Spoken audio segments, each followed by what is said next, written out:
University of Georgia is our flagship university for the state of Georgia. It's probably one of the top universities in the country. Most people associate Athens with, I'm going to the football game. Chubb. And it's Nick Chubb to the end zone. Touchdown. But when you begin to peel it back, you begin to sort of see the history of the community. The divisions that occurred with desegregation all the way back into the 60s, and now with a larger Hispanic population, undocumented population, and then you juxtapose what does it look like in the schools. We're about 84% free and reduced hot lunch. People look at that and go, what does that mean? Per capita, for counties of 65,000 and 250,000, we're considered the third most impoverished county per capita in the country. How do we support kids in poverty? So how we deal with this, how we support it, how we embrace it, how we understand it, because if we can understand it and make it right for these kids, then we're in a much better place. I asked our teachers to ask 2 questions first day of school. Who do you see? What expectations do I have for them? And if they differ, because of the way they look, because of the way they dress, because maybe what I know about their family, then I say you need to be somewhere else. We started this journey with something called non-negotiables. Probably not popular in the education ranks. We went about a process of very systematically engaging teachers at all levels in conversations about if we came into your classroom or if you were executing these practices, what would they look like? So come up with some look-fors or some teaching practices that we could develop a bank of around those non-negotiable practices that we could expect to see or that we might see in classrooms. One of the first things we said, at least from here, is that we needed to get it right in our classrooms, and said that right from the beginning. We're not going to blame parents, we're not going to blame poverty, we're not going to point the finger.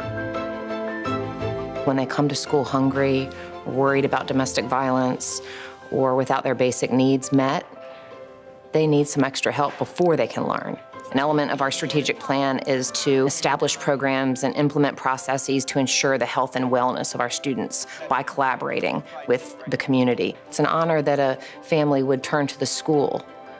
It's a housing need, really, but we know that it creates an attendance need, which creates an academic need. It's our job to find out how can we enlist the help of community agencies to do their part so that those needs are met so children can come to school. That's the only way we can educate them is when they're at school every day. We really have focused on healthy children. We have Food to Kids program. I think we send roughly 1,000 bags of groceries home on Friday so kids have enough food to eat come back on Monday. And when we remove the barriers, they go forward. They accomplish incredible things. 10 years ago, there were no expectations here, and we've had a cultural shift of high expectations for our school. This year, for the first time, you come in, you get a device. You get a laptop, you get a netbook, Chromebook. We started out with the rollout of using technology where they only could use it in our building. So just last year did we start where the students actually take home the device. The digital rollout's incredible because it has to change instruction. Our goal in that model is for kids and teachers and content actually to have an interaction. Content can't interact per se, but it's that relationship. Teachers have to rethink the way they deliver instruction. It's all about the kids getting that ownership and having the opportunity to take care of it. So you do it right off the bat, too. So 4 times 25.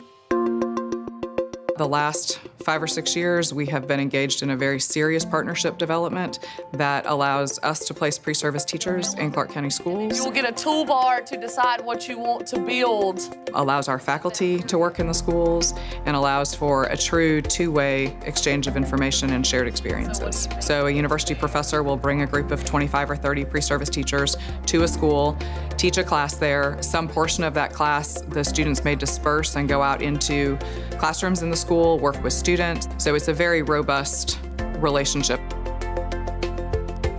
We believe in learning, and so we reached out, and that's when we first became exposed to the Great Promise Partnership. One of the things we talked about, and Dr. Lanou actually came and spoke to our group, was how do we increase the graduation rate for our students? And the reality is there's not enough skilled talent workforce long-term for everybody's needs. The prime directive is that we get students who need our help. It's not students who want a job. Students can get a job anywhere, but they have to have a special need. Whether that's family problems with their family, maybe they have, domestic issues going on. These are the students that we're looking for because other students are going to graduate. My graduation coach told me about it. He was like, do you really want a job? And I was like, yeah, what about? He was like, we have all kind of different plans that y'all can pick from. So far, I'm liking it. It's an easy job for me to get more money in my pocket, and I'm just loving it. But really, it's a big step for me because I really never had a job like this before. So it keeps me going. Gave me a little bit more focus, and it keeps me real responsible for myself. Well, we're pretty proud of you, I can tell you that. So. Proud of myself. You know what, I'd say start big, shoot for the moon, go for it all. Be really clear and intentional about where the moon is and where you're shooting. People told us all along, it's too much, you're taking on too much, you can't do it all. We did it all. We did it all. We have lots of individual successes. We all have. How do you make it happen across the board? So, for me, it's being able to see as a system, we can really impact every child and never give up.